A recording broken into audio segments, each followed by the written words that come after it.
Well, first, let me begin by thanking you and Edward for the very warm welcome. I must say, I must confess to you all, I love coming to Hong Kong. And this time you gave me an extremely hot welcome.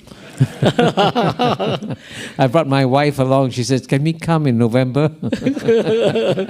But anyway, as a Singaporean, I'm used to this warm weather, and especially the warm welcome I'm getting here. As you all know, we live in extremely interesting times.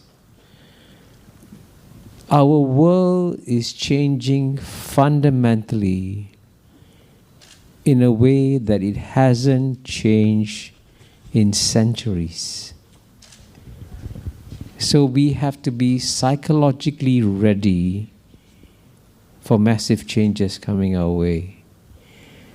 But what makes it in some ways even more difficult to prepare for these changes is the fact that the civilization, and this is in response to your question about has the West lost it, the civilization that led the world for the last 200 years is losing its way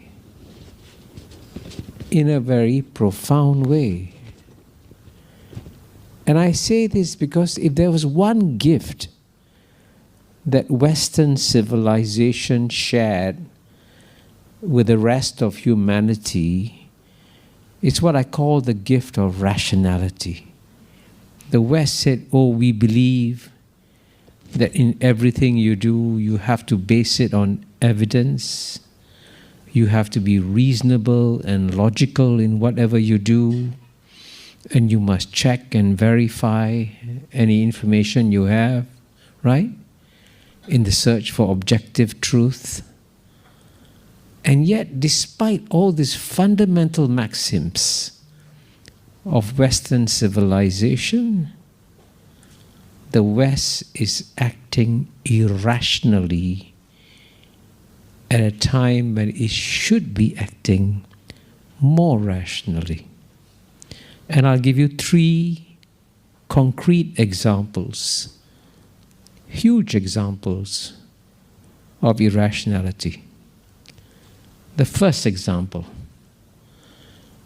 we know that the world has changed because it's become a small, interdependent world, right? We are hugely connected.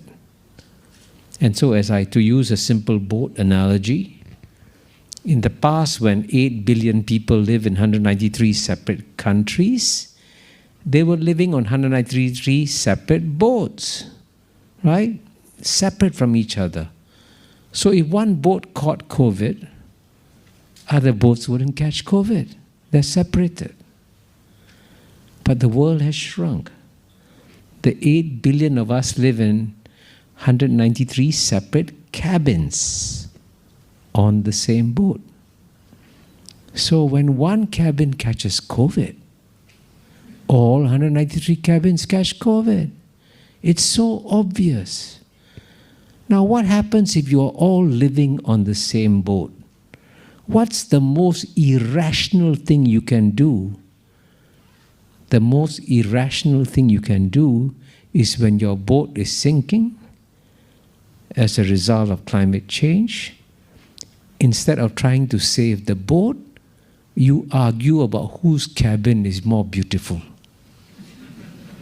You know, there's an old expression, English expression, there's no point rearranging the deck chairs when the Titanic is going down.